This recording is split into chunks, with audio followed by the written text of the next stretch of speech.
நான் சொல்லக்கூடிய இந்த சின்ன டிப்ஸ் நீங்கள் உங்கள் கார்டனில் மெயின்டைன் பண்ணிங்கன்னா உங்கள் வீட்டுக்கு வரக்கூடிய பாம்பு பிரச்சனையை நீங்கள் வந்து மேக்ஸிமம் அவாய்ட் பண்ண முடியும்.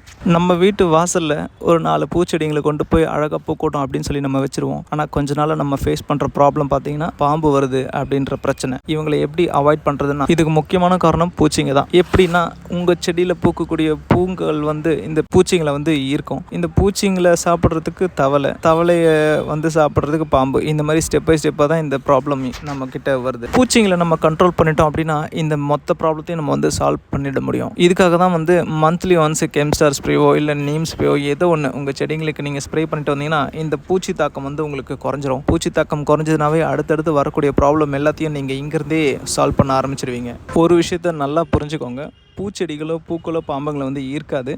பூச்சிங்களும் தவளைங்களும் தான் பாம்பு இருக்கும். நீங்கள் அந்த பூச்சிங்க வராமல் நீங்கள் கண்ட்ரோல் பண்ணிட்டீங்க அப்படின்னாவே உங்கள் தோட்டத்துக்கு இந்த மாதிரியான பிரச்சனைங்க வரதை நீங்கள் அவாய்ட் பண்ணிடலாம். உங்கள் கார்டன் எப்போவுமே நீங்கள் ரொம்ப நீட் அண்ட் க்ளீனாக மெயின்டைன் பண்ணிக்கோங்க. அதுக்கப்புறம் இந்த மாதிரியான கார்டன் டிப்ஸு, இந்த கார்டன் சம்மந்தப்பட்ட எந்த டவுட்ஸாக இருந்தாலும் டிஸ்கிரிப்ஷனில் இருக்க நம்பருக்கு கால் பண்ணிக்கோங்க. சேனலை சப்போர்ட் பண்ணுங்கள். தேங்க்யூ ஃபார் வாட்சிங்.